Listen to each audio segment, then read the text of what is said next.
This is the IELTS listening test. You will hear a number of different recordings and you will have to answer questions on what you hear. There will be time for you to read the instructions and questions and you will have a chance to check your work. All the recordings will be played once only. The test is in 4 parts. At the end of the test, you will be given 10 minutes to transfer your answers to the answer sheet. Now turn to part 1.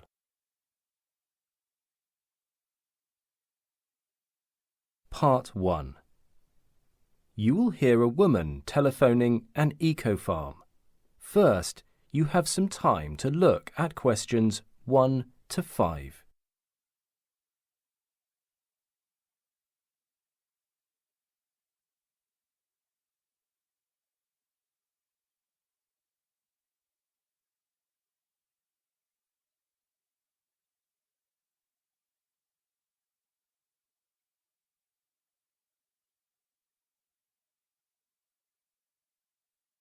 Now listen carefully and answer questions 1 to 5. Good afternoon. Lakeside Eco Farm. Mark speaking. Oh, good afternoon. My name is Helen. I was listening to a programme the other day and it said that you are a member of the Northern Hotel Group. Yes, that's correct. Are you a member of the group? Yes, I am, and I would like to find out about staying with you for a week during the school holidays. No problem, Helen. May I have your full name? Helen Pennington. That's Pennington. Thank you, Helen. And your email address? helen123@email.com. No dashes or underscores. Oh, sorry, actually it's probably better if I give you my work email address, which is more convenient for me. That is helen123@greenfield.com, and Greenfield is one word. OK, and your home address? It is 66 Lake Road, Sheffield. May I ask where you heard about us? You mentioned a programme. Is it on TV or...? Actually, I heard about you on the radio, and I thought it might be a good place to take my children during the summer holidays. What kind of activities do you have? Well, here we have lodges in the woods, a couple of lakes, lots of activities and great food, so I'm sure your whole family will love it. I can give you prices for all these, but first, could I have your membership number? Oh yes, I think it's UK 765042GE, but I will just check. It has been a while since I used it. Just a moment. Actually it is UK 765024EG. That's fine, thank you.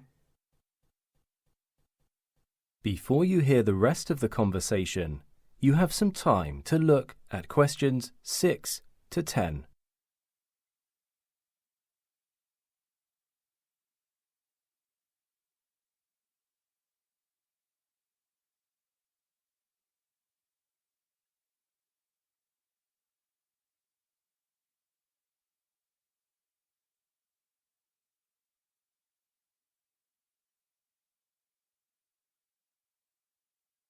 Now listen carefully and answer questions 6 to 10.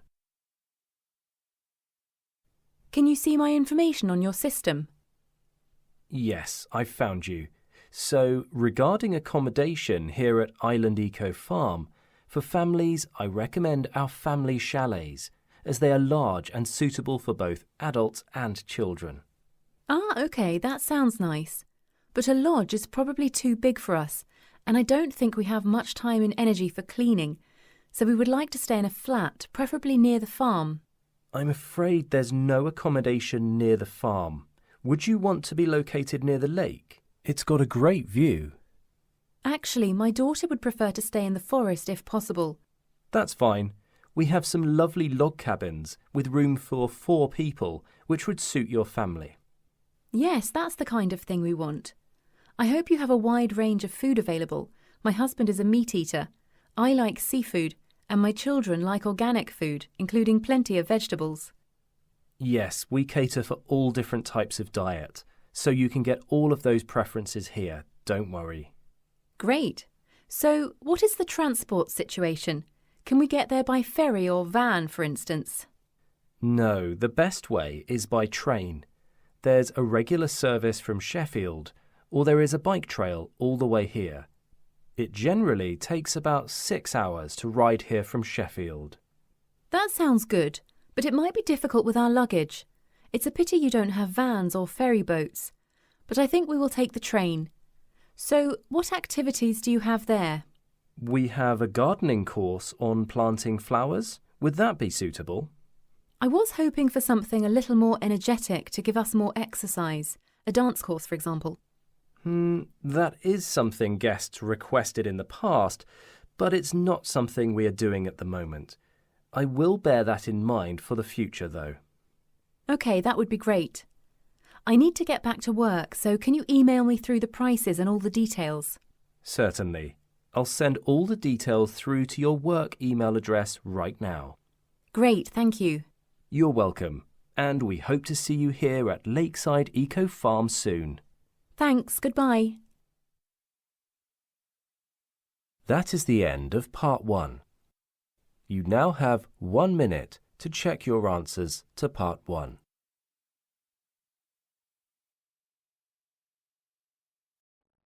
You will hear a man sharing his experiences with the oceanic island travelling.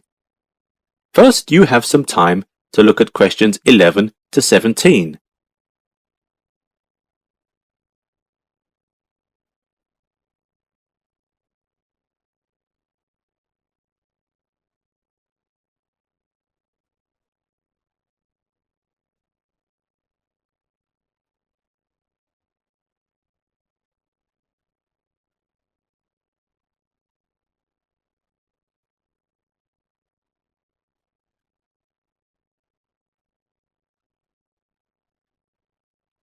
Now listen carefully and answer questions 11 to 17.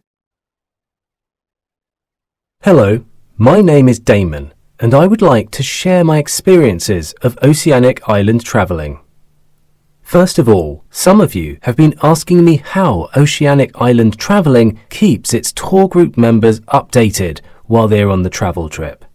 Please note that the information board is updated daily, and we encourage you to check it every morning before you begin your day on the beach, in the cottage, or participating in any of the many activities offered.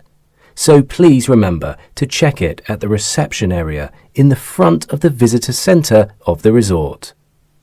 You are probably aware of the many different activities offered on our trips. There is something you should know before booking. Reservations are not necessary for most activities, such as sand soccer, beach volleyball, and even scuba diving. However, if you are planning to participate in our water skiing activity, we encourage you to book that activity at least 48 hours beforehand, as we hire an outside group to conduct this activity and we need to notify them of how many participants will be involved. One of the many activities available to the guests is the Mystery Cave Tour. Some people interested in participating in those tours don't know what the ticket price includes. The ticket price includes transportation to the caves. All participants are required to wear a safety helmet inside the caves, and the ticket has covered that for you. If you are joining this tour, you will need to wear some comfortable shoes, as there will be some walking involved with this tour.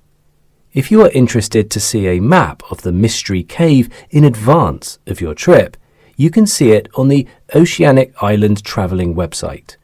Of course, we will offer you a map of the cave if you need it during the tour, but it will cost an extra fee.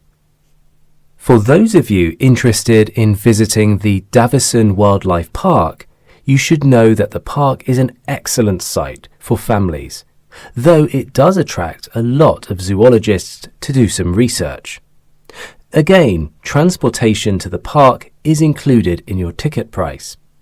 And please note that children aged 12 and under receive a discounted ticket price. In the wildlife park, children can often watch elephant shows, which are really an attraction, but now some elephants are ill and they need some time to recover. Still, there is another activity that should entertain kids. They are allowed to feed the animals. This activity is extremely popular with kids. Among the most popular animals at the zoo are the collection of red kangaroos. The size of these kangaroos is similar to that of black bears, but generally they are bigger than adults, and if you're lucky, you might even be able to see some baby kangaroos while you are visiting. The crocodiles are also very popular at the wildlife park. These prehistoric animals have a lifespan of over 50 years. A male crocodile can even be expected to live to the age of 80. You won't get as close to the crocodiles as you will to some of the other animals in the park, as they are somewhat dangerous. You will be able to view these animals from a distance in their natural habitats. Before you hear the rest of the talk, you have some time to look at questions 18 to 20.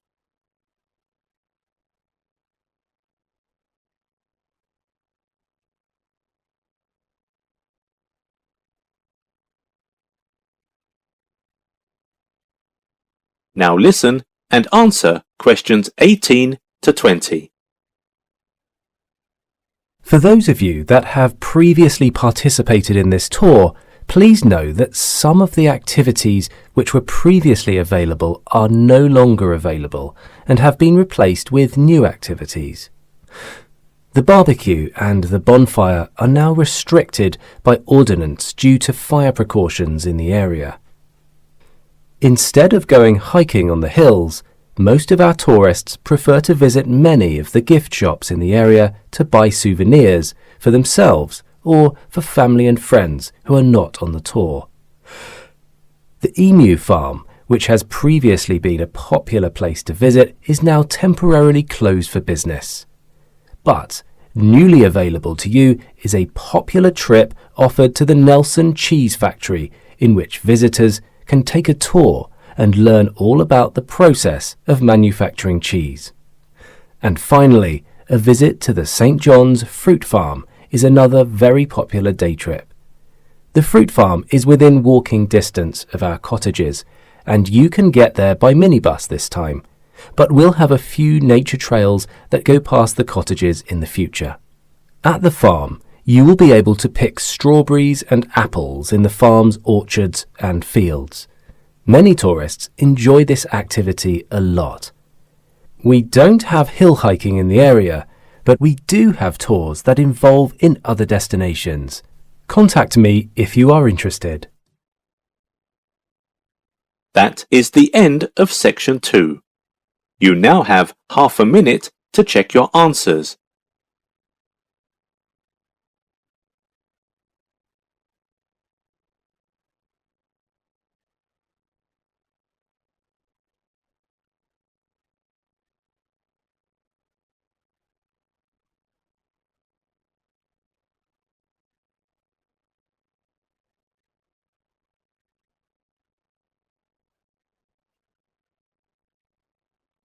Section 3. You will hear an art history student called Jack talking to a lecturer, Dr. Rubin, about an English artist called Samuel Prout. First, you have some time to look at questions 21 to 25 on page 5.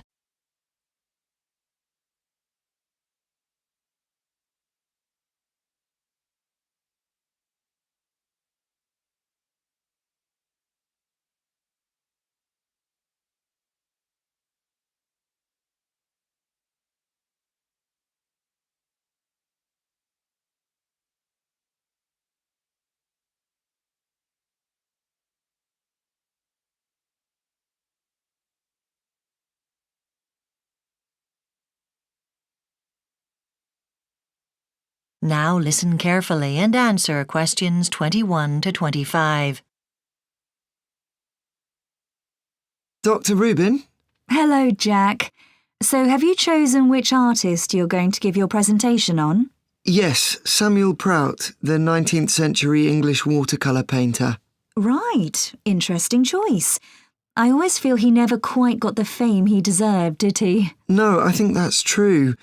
I mean, I don't think he ever went completely out of vogue, even though tastes and fashions come and go. He was really prolific in his day, but there's never really been a high-profile showing of his paintings. That could have brought him to more people's attention. Sure. But I think it's remarkable that he achieved any critical success given the problems that he had.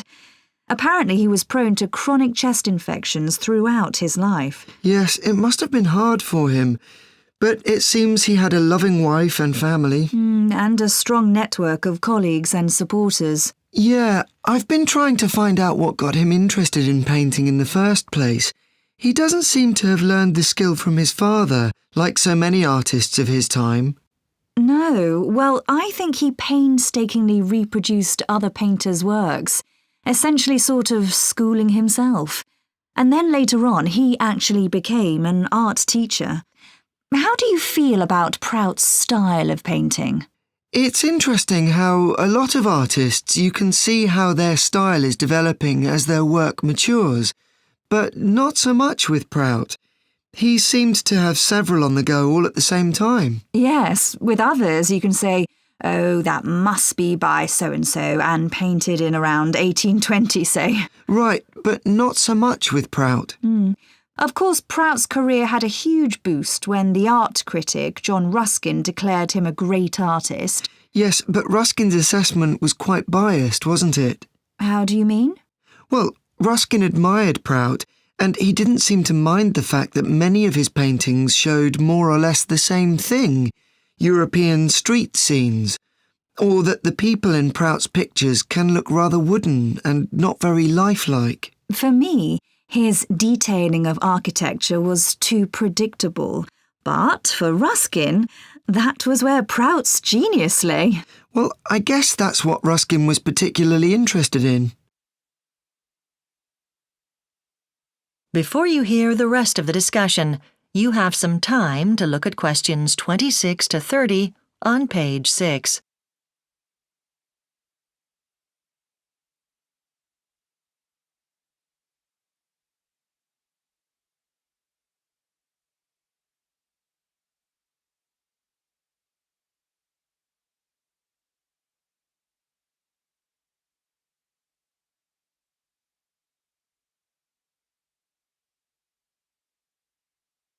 Now listen and answer questions 26 to 30.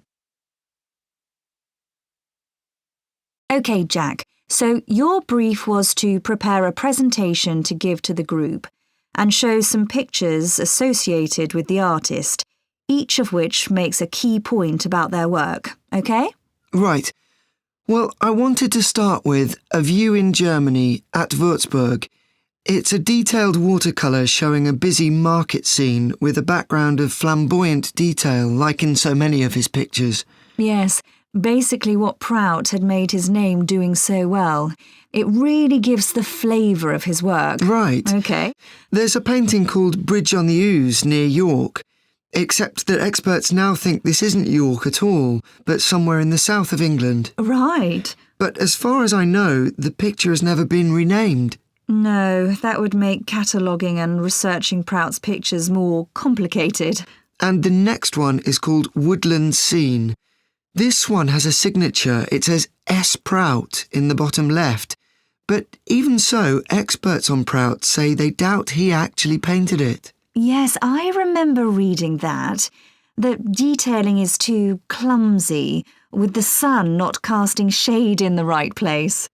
Exactly. And there's a lot of blue that basically doesn't appear in any other Prout pictures. So it's probably a forgery? Yes. And what's the next one? Venice. It's a view from the Grand Canal with some rather grand buildings. They're bathed in sunlight with a sort of picturesque shadow cast by the buildings opposite, which is shown brilliantly. Lovely use of colour. Prout at his best, I think. Right. And then there's Entrance to a Harbour. Right, he grew up by the sea, didn't he? Yes, in Plymouth. He didn't specialise in seascapes, but this same location with the harbour and the sea also appear in other pictures, showing a range of weather conditions. They don't all have figures like this one, but I think they're really well done. Right. Well, now you've obviously thought... That is the end of Section 3. You now have half a minute to check your answers.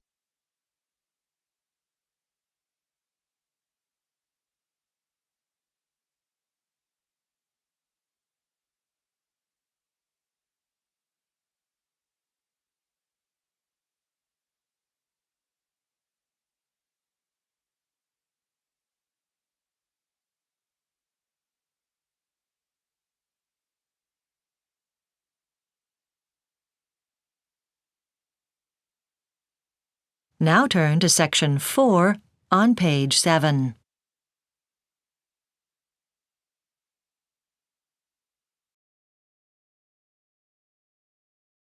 Now turn to Section 4. Section 4. You will hear an introduction about concept and some background of artificial gills and the technological application from a presenter. First, you have some time to look at questions 31 to 40.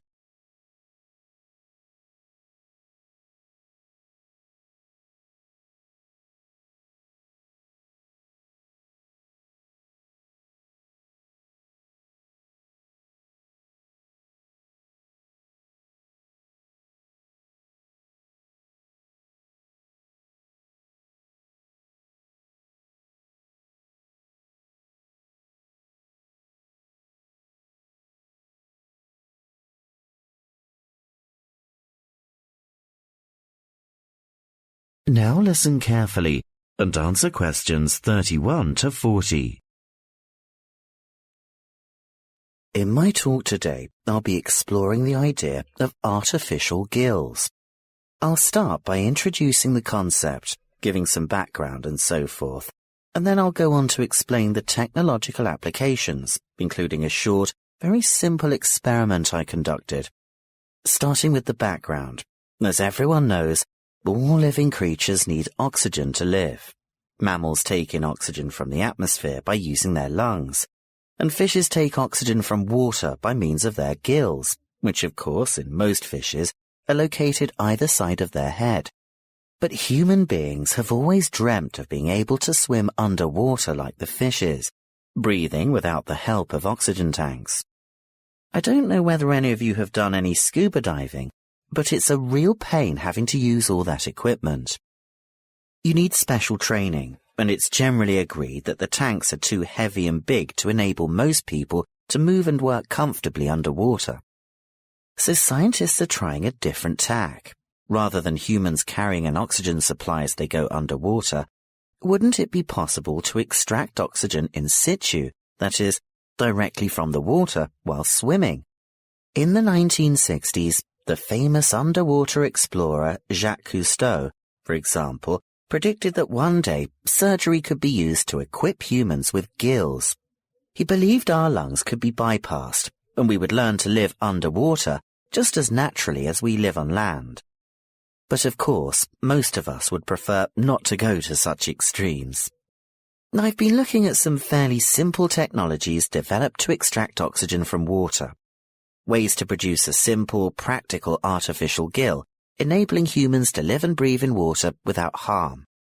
Now, how scientists and inventors went about this was to look at the way different animals handled this. Fairly obviously, they looked at the way fishes breathe, but also how they move down and float up to the surface using inflatable sacs called swim bladders. Scientists also looked at animals without gills, which use bubbles of air underwater, notably beetles. These insects contrive to stay underwater for long periods by breathing from this bubble which they hold under their wing cases.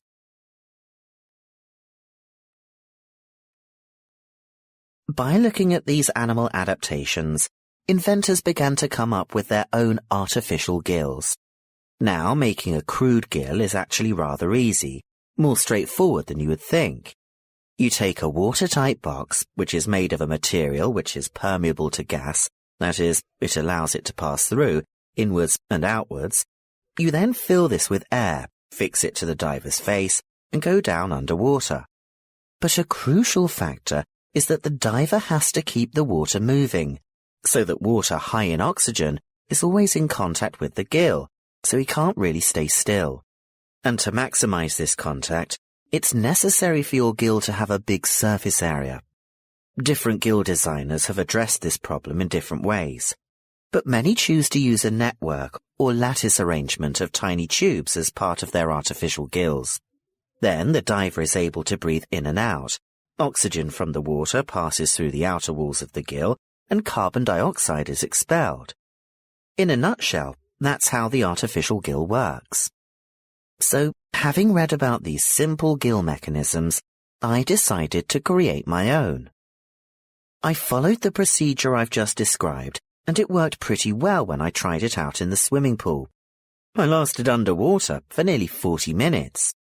However, I've read about other people breathing through their gill for several hours. So the basic idea works well. But the real limitation is that these simple gills don't work as the diver descends to any great depth, because the pressure builds, and a whole different set of problems are caused by that. Research is being done into how these problems might be overcome, but that's another story which has to be the subject of another talk. Despite this serious limitation, many people have high hopes for the artificial gill, and they think it might have applications beyond simply enabling an individual to stay underwater for a length of time. For example, the same technology might be used to provide oxygen for submarines, enabling them to stay submerged for months on end without resorting to potentially dangerous technologies such as nuclear power. Another idea is to use oxygen derived from the water as energy for fuel cells. These could power machinery underwater, such as robotic devices. So, in my view, this is an area of technology with great potential. Now, if anyone has any questions, I'd be happy to answer.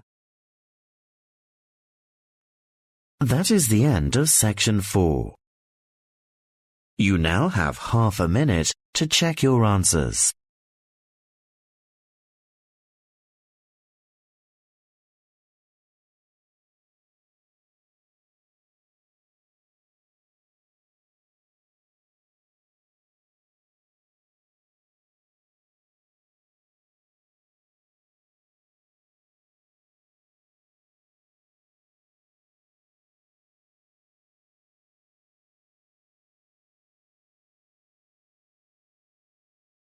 That is the end of listening test 3. In the IELTS test, you will now have 10 minutes to transfer your answers to the answer sheet.